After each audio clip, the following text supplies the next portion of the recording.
Oda Tube YouTube channel. Please subscribe.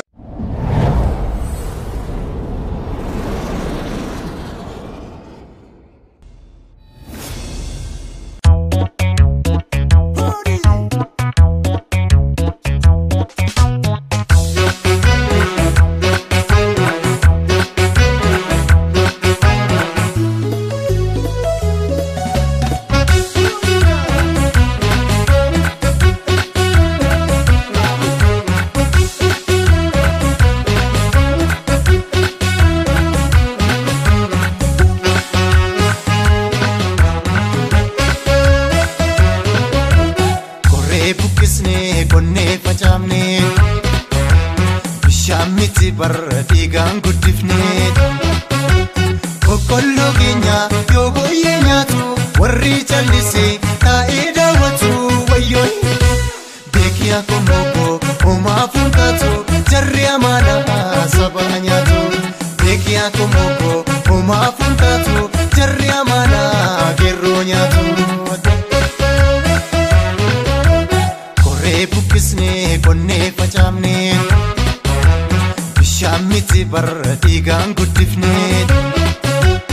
Okollo genya yogo yenyatu warri chalise taida watu wayoy Bekia komoko oma funkatu jarri amana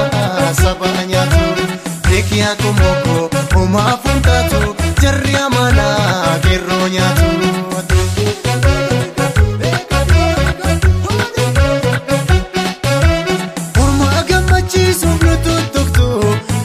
Jara tokko nu yaadachiistu mormii dhageessisuuf yoo karaatti yaanu qeerroo fi qarreen falma bineensinu Foddaa TV'tiif FB'n baatanii nu sossobu nu gooyomsuu kana maal qabaa yoo dhiistanii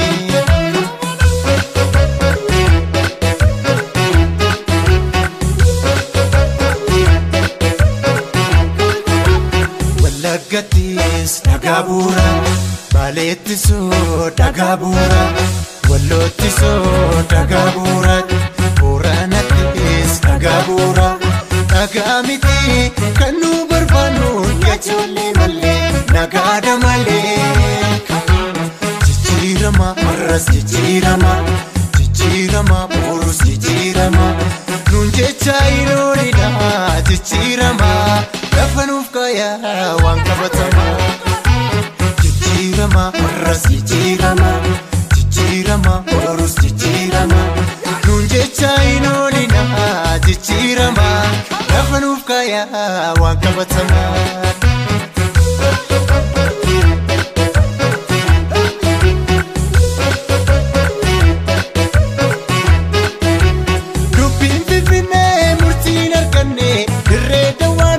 Dafinde bine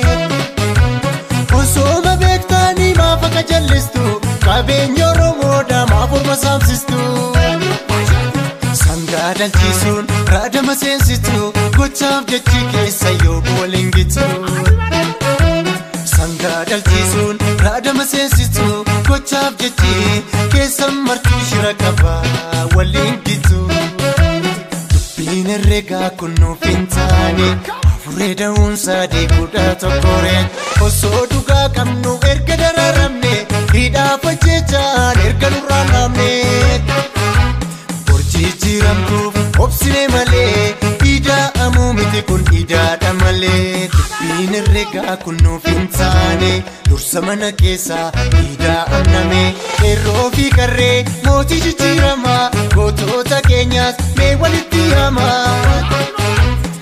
Kesa basa jajalla nama Ayyota waliin tokkummaa uuma Ayyota waliin tokkummaa numna Soddota waliin booda idaanna Soddota waliin booda dammaramna Dubbi Oromaara boriif bulfanna